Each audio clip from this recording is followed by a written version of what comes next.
اعوذ باللہ من الشیطان الرجیم، بسم اللہ الرحمن الرحیم۔ نولی فیکٹری کے معزز دوستو، السلام علیکم۔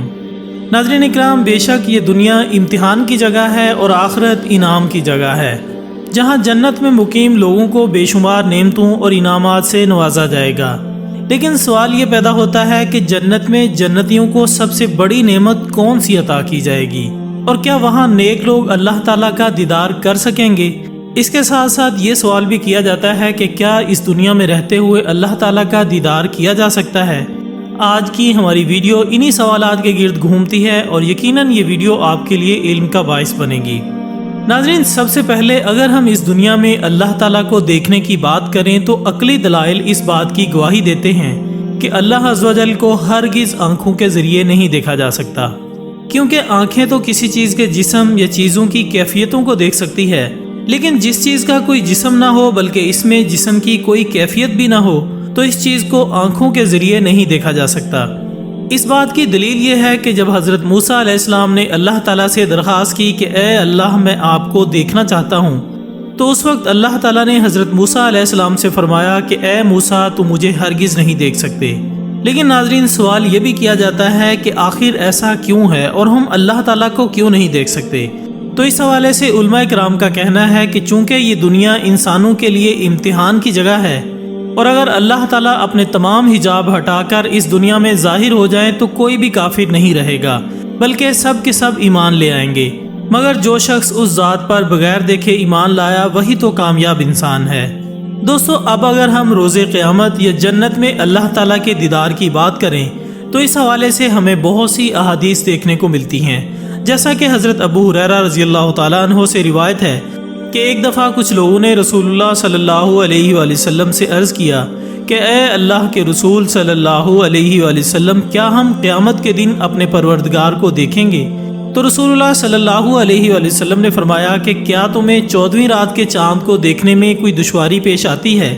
انہوں نے عرض کیا کہ اے اللہ کے رسول صلی اللہ علیہ وآلہ وسلم، نہیں۔ آپ نے پھر پوچھا کہ جس وقت بادل نہ ہوں کیا تمہیں سورج دیکھنے میں کوئی دشواری ہوتی ہے؟ انہوں نے عرض کیا کہ نہیں۔ آپ صلی اللہ علیہ وآلہ وسلم نے فرمایا تو پھر تم اسی طرح اپنے رب کا دیدار کر سکو گے۔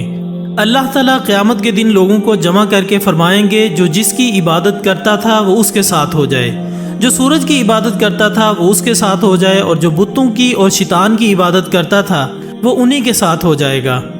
آپ صلی اللہ علیہ وآلہ وسلم نے فرمایا کہ اللہ تعالیٰ ایسی صورتوں میں ان کے سامنے آئے گا کہ جن صورتوں میں وہ اسے نہیں پہچانتے ہوں گے۔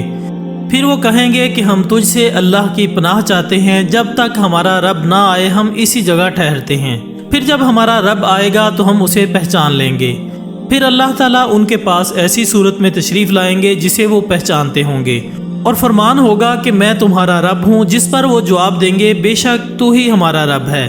اور پھر سب ایمان والے اللہ تعالیٰ کے ساتھ ہو جائیں گے اور جہنم کی پشت پر پل صراط سے گزریں گے۔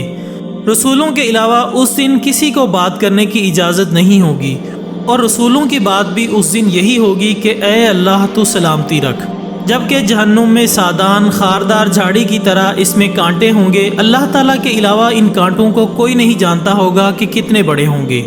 لوگ اپنے اپنے اعمال میں جھکے ہوئے ہوں گے، اور بعض مومن اپنے نیک اعمال کی وجہ سے بچ جائیں گے، اور بعضوں کو ان کے اعمال کا بدلہ دے دیا جائے گا، اور بعض پل صراط سے گزر کر ہمیشہ کے لیے نجات پا جائیں گے۔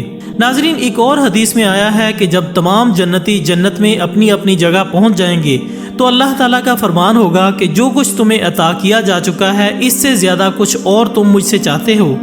جنتی یہ سن کر عرض کریں گے کہ اے ہمارے پروردگار، کیا آپ نے ہمارے چہروں کو روشن اور منور نہیں کیا؟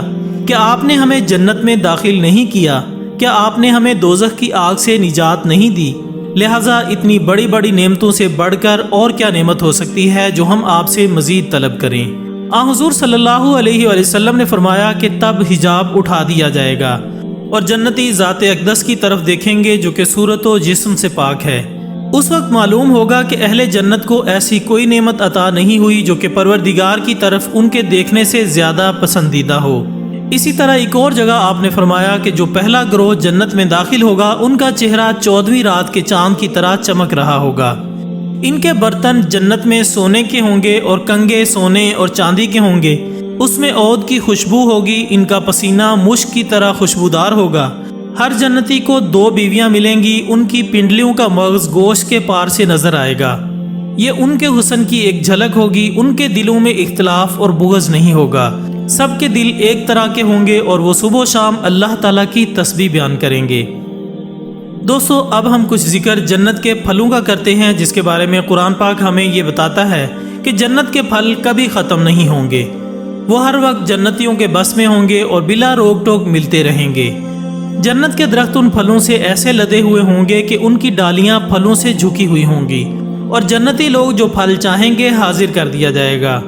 قرآن مجید فرقان حمید میں بہت سے پھلوں کا نام کے ساتھ ذکر فرمایا گیا ہے، مثلا انگور، کھجور، انار، کیلے، بیر وغیرہ، اور یہ بھی کہا گیا ہے کہ دنیا کے پھلوں سے ملتے جلتے پھل جنتیوں کو کھانے میں دیے جائیں گے، جیسا کہ اللہ تعالیٰ کا ارشاد ہے کہ اے پیغمبر، جو لوگ ایمان لائے اور نیک اعمال کریں انہیں خوشخبری دے دو کہ ان کے لیے ایسے باغ ہیں جن کے نیچے نہریں بہتی ہوں گی۔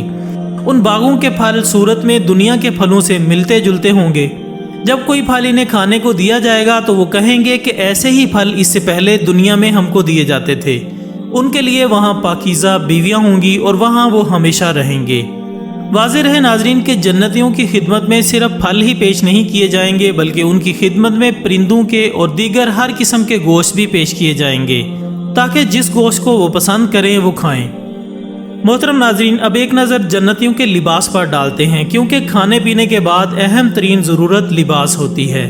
جنت میں لباس اور دیگر پہننے کی چیزیں بھی اللہ تعالیٰ کی طرف سے ہی عطا فرمائی جائیں گی۔ دنیا میں اللہ کی اس نعمت کی ایک چھوٹی سی مثال ہمارے کپڑوں کے علاوہ ہمارے سر، ابرو، پلکوں وغیرہ کے وہ بال بھی ہیں جن کا کوئی نعم البدل نہیں۔ جن لوگوں سے یہ لباس چھن جاتا ہے، اس نعمت کی قدر انہی سے پوچھیے۔ اس طرف بھی نگاہ جائے کہ اس دنیا میں رنگ برنگے پرندوں، درختوں اور پھولوں کو کیسا حسین لباس رب نے پہنایا ہے۔ جنت تو نعمتوں بھری ایک بہت بڑی سلطنت ہے، جس کو پانے والا ہر جنتی ایسی بہترین زندگی گزارے گا کہ دنیا کی کسی بڑی سے بڑی سلطنت کے بادشاہ بھی اس کا تصور نہیں کر سکتے۔ جنتی لوگ ریشم اور اطلس و دیبا کے لباس پہنیں گے اور انہیں سونے چاندی کے کنگن پہنائے جائیں گے، اور ان کو انتہائی عمدہ ہیرے موتیوں سے آراستہ کیا جائے گا۔ اسی لیے نبی اکرم صلی اللہ علیہ وآلہ وسلم نے فرمایا کہ جس مرد نے دنیا میں ریشم اور سونا پہن لیا وہ آخرت میں اس سے محروم رہے گا۔ دعا ہے کہ اللہ تعالی ہمیں اس دنیا میں ہر اس کام سے دور رکھے جو کہ اللہ کو ناپسند ہو، تاکہ ہم اس کی ناراضگی سے بچیں اور روز قیامت اس کے سامنے سرخ رو ہو سکیں۔ آمین ثم آمین۔ اسی دعا کے ساتھ ہماری آج کی اس ویڈیو کا اختتام ہوتا ہے۔ ہم امید کرتے ہیں کہ آپ کو یہ ویڈیو ضرور پسند آئی ہوگی۔ انشاءاللہ بہت جلد دوبارہ ملاقات ہوگی ایک اور اچھی سی ویڈیو کے ساتھ۔ تب تک اپنا دوستوں، رشتہ داروں اور گرد و نواح کے تمام لوگوں کا بہت خیال رکھیے گا۔ اللہ حافظ۔